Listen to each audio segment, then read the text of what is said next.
2020 came in like a pandemic-fueled tornado. Happy New Year! And left us feeling like a lot had changed. I have a feeling we're not in Kansas anymore. As safety professionals, the bulk of us spent a lot of 2020 dealing with COVID-19 related precautions to try and stop the spread. Unfortunately, it appears that not everybody got that memo. Did you see the memo about this? In fact, since the pandemic began, OSHA has issued a staggering $3,697,121 in penalties to businesses who failed to protect employees. Correction, as of January 8th, 2021, that number is now at $3,930,381. When I first read this, I had two major questions. One, what were the penalties for? And two, we're in the millions of dollars range, why don't they just round up? It turns out those penalties were for 5 major issues. Failure to report a workplace COVID-19 illness or fatality, failure to record the illness or fatality on OSHA record-keeping forms, failure to comply with OSHA's general duty clause stating that employers are responsible for providing a safe and healthy workplace, failure to provide a written respiratory protection program when having employees wear respirators, and failure to provide respirator fit tests, evaluations, and training. And just in case you didn't know, N95s are technically considered respirators. If you would like more information on that, make sure to check out this video. I'm Rachel Walla with Ally Safety, and in today's video, we're going to be focusing on the OSHA recordability and reporting component of those fines. So if you find this video helpful, please make sure and hit that like button. Or if you'd like to see more videos like this, please hit that subscribe button. All right, now let's get going.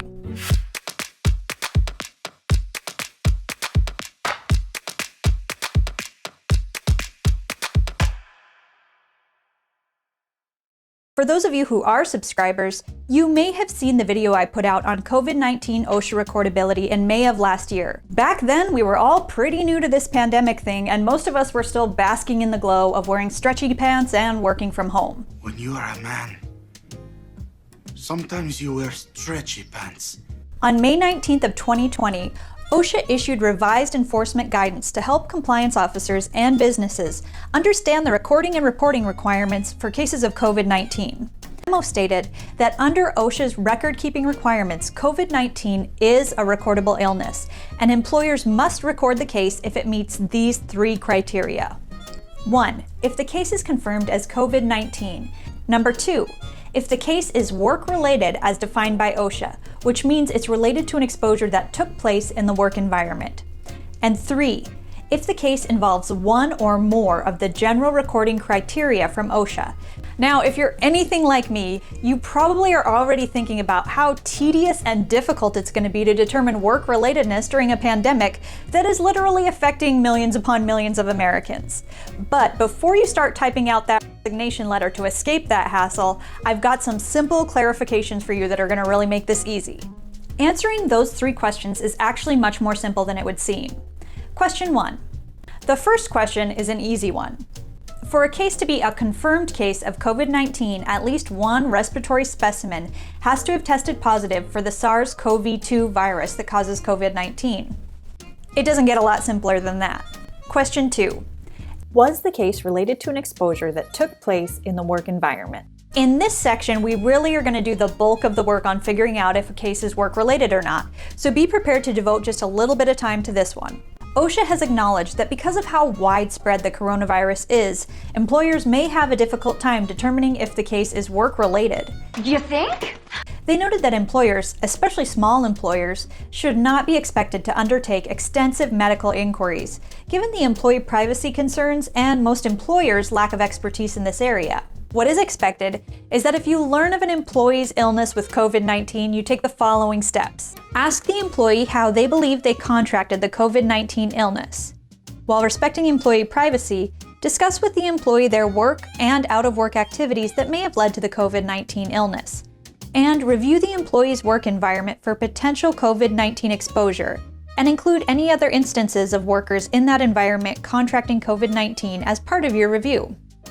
Try to get the best information possible, and then work to update it as more information becomes available. use the information you've gathered to determine if there's enough evidence to say that the case of COVID was likely contracted at work. According to OSHA, there are 3 main situations where this may be the case. Outbreaks at work, like several cases developing among workers who work closely together when there is no alternative explanation. A case of COVID that is contracted shortly after lengthy, close exposure to a particular customer or coworker who has a confirmed case of COVID-19 and when there is no alternative explanation. And lastly, a case of COVID-19 in an individual whose job duties include having frequent, close exposure to the general public in a locality with ongoing community transmission and when there's no alternative explanation. In addition, here are a few cases where OSHA states work-relatedness is unlikely. A case of COVID-19 is likely not work-related if the individual is the only worker to contract COVID-19 in their vicinity and their job duties do not include having frequent contact with the general public, regardless of the rate of community spread.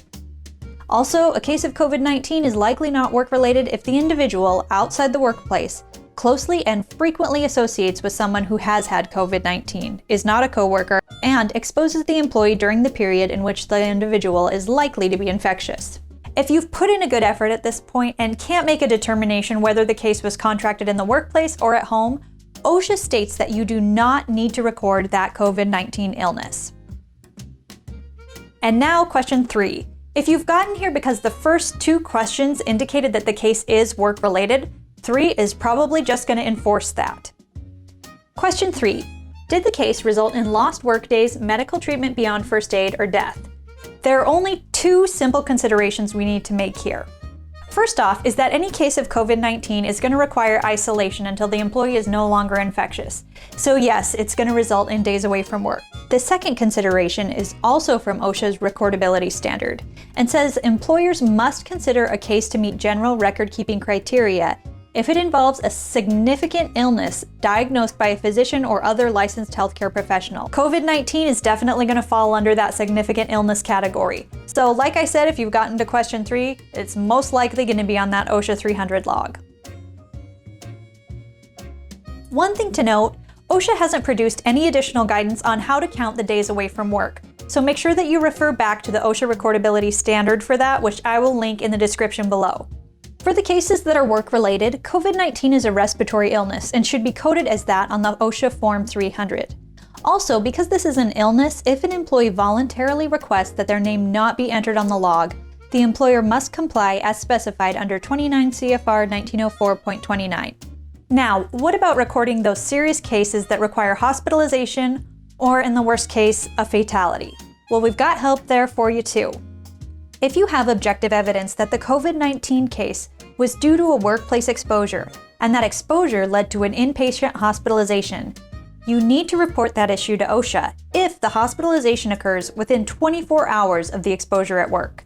The time limit for reporting the hospitalization is within 24 hours. So just remember 24-24. If the hospitalization occurs within 24 hours of a workplace exposure, you need to report it to OSHA within 24 hours. If, in the terrible event that a workplace exposure to COVID-19 leads to an employee fatality, that also needs to be reported to OSHA. If the fatality occurs within 30 days of the workplace exposure, it needs to be reported to OSHA within 8 hours of the company learning about the fatality. To report cases to OSHA, call the nearest OSHA office or call the OSHA 24-hour hotline or report it online. When you do report a hospitalization or fatality to OSHA, be prepared to give them the following information: the business name, name of the employee affected, location and time of the incident, description of the incident, and contact person and phone number.